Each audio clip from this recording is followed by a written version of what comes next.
mga mamamayang, magluluto po ako ngayon ng adobong pusit. Ito na po ang mga sangkap. Unang-una, pusit, vinegar, asin, 1 teaspoon na brown sugar, paminta, bawang, bay leaves, sibuyas, toyo, at saka mantika. Uumpisahan ko na pong lutuin to. Sa isang cooking pot ay ilagay po natin itong ating pusit.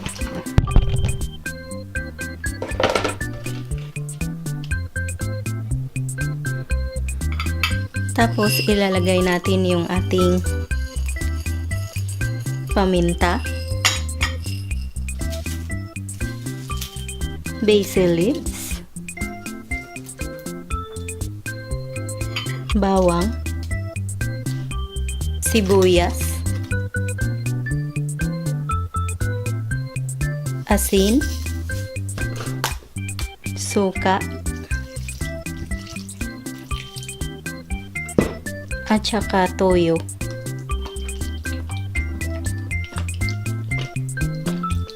Yan.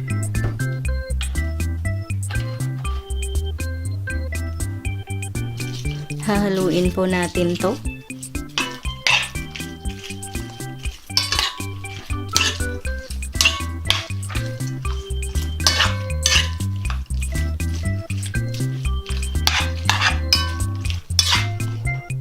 Ngayon po ay atin na pong sisindihan yung ating stove.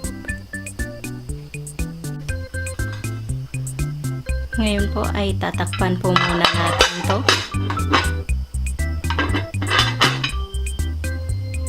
At hintayin lang po natin na ngayon pong kumulo na ito ay pinatay ko na po yung stove. At hahanguin lang natin to siya. Ngayon po ay maglalagay na po tayo ng cooking oil sa ating kawali. Igigisa na natin yung ating bawang.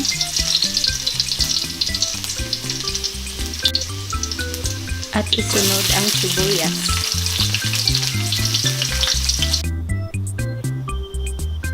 At isunod po ang ating pusit.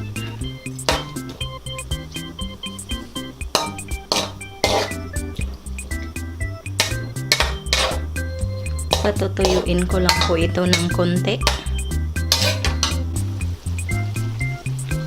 Ngayon po ay ilalagay na natin yung ating brown sugar.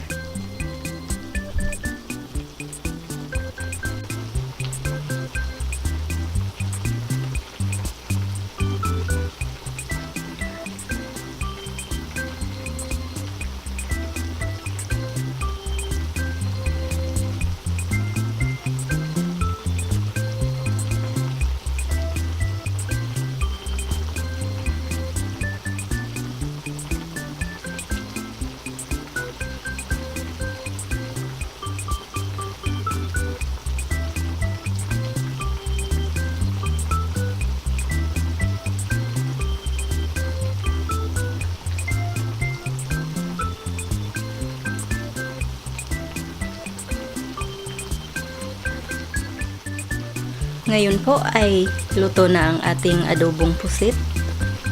Ito turn off ko na po yung ating stove. At hahanguin ko na po ito. Ayan na po ang ating adobong pusit, mga mamamayang. Sana po mag-subscribe kayo. Maraming salamat po sa inyong panonood. Ito po ang inyong ate mayang na nagsasabing mabuhay.